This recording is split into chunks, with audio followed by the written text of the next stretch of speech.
now give the floor to the President of the State of Eritrea, Isaias Afwerki.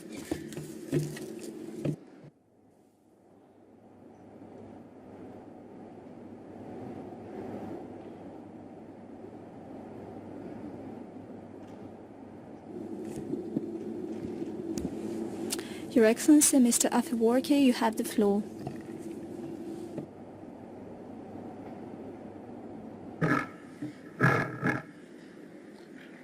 Excellency President Vladimir Putin, I would like to thank you for giving me the floor. I have an unwritten document to mention the statements made by previous speakers have addressed almost the fundamental issues of this joint summit between the Russian Federation and the African continent.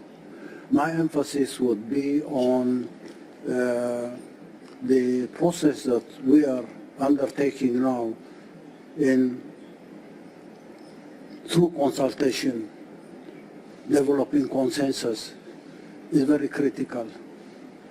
We are in this second phase of the Russia-Africa summit, which, in my opinion, has highlighted and developed some of the fundamentals for this strategic partnership.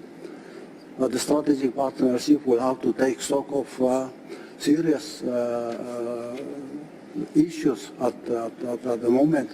I would suggest that a mechanism be established to develop to prepare a document for strategizing on this strategic partnership between the Russian Federation and the continent. But this strategy will not have to be a general framework for the partnership that we'll have to build. We need to further move towards identifying areas of cooperation within the strategy and prepare documents for concrete projects on each and every sector and industry. The sectoral and industrial planning within a broader strategy, taking stock of details that will have to be prepared for the mobilization of resources.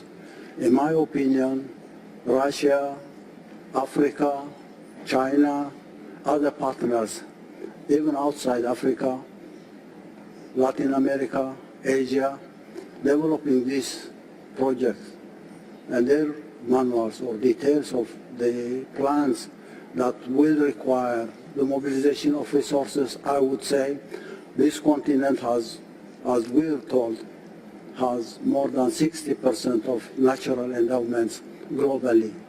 If this 60% could be mobilized to implement projects at a sectoral and industrial level, then we talk about the time frame for implementing these projects by mobilizing the required resources.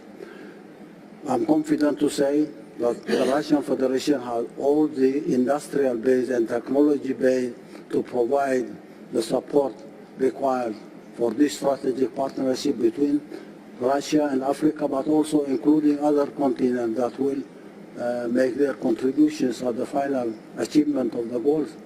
And the draft document will have to be prepared, I say now, and probably in the coming summit that will take place anytime next year, so that we have a clearly defined strategy. The strategy will have to include a number of sectoral and industrial plans, detailed plans on the timing of implementation, plus the mobilization of resources, not only material resources, financial resources, but also technological and industrial resources that will have to be mobilized to implement these detailed plans. The detailed plans could be implemented by putting in place mechanisms that will take every project on its own and implement, ultimately creating an integrated approach on implementing those particular programs. And this requires a lot of refinement on the institutions and then the mechanisms that we'll have to create. I would urge all those who have the resources above any other party, I would urge the Russian Federation to provide the support and make the contributions for detailing out the strategy, working out detailed plans on objectives that will be defined by clearly detailed the technological and quantifiable numbers, plus the time frame for implementing this project.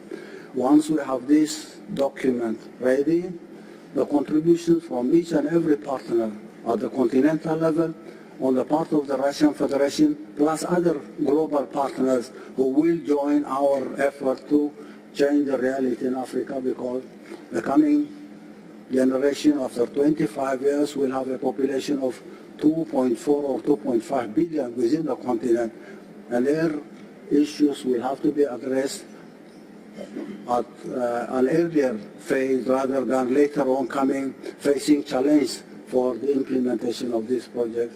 I think this second summit will have to take stock of the preparation of this document so that each and every one of us will be ready or even working on some of the projects that will lead the mobilization of resources that we can make available to the success of this strategic summit. Once again, I would like to thank you, President Putin, for creating this conducive environment for exchanging ideas and developing consensus, but going beyond that to implementable, sustainable programs for the benefit of humanity, not only Russia and Africa. Thank you again. Я полностью согласен. Если не думать об ближайшей и среднесрочной перспективе, то и на сегодняшний день трудно будет добиваться конкретных положительных, нужных нам результатов. Поэтому создание такого механизма стратегического партнерства – это очень важное дело, как маяк, который показывает нам путь, направление нашего движения. Безусловно, это сложная работа. Если вы предлагаете еще сопоставить ее с возможностями наших партнеров и друзей в других регионах, в Латинской Америке, в Азии, то, конечно, лучший инструмент для этого или лучшая площадка для создания такого инструмента – это консультации с нашими партнерами по БРИКС. И мы постараемся, если вот есть коллеги и президент Южноафриканской Республики, мы постараемся вместе продвинуть ваши предложения с нашими партнерами по БРИКС. И, конечно, нужно подумать над тем, как это сложная работа, особенно по отраслям, по странам, сложная работа. Но если мы хотим добиваться конкретных результатов, то думать об этом нужно прямо сейчас. Согласен с вами, конечно. Спасибо. Пожалуйста,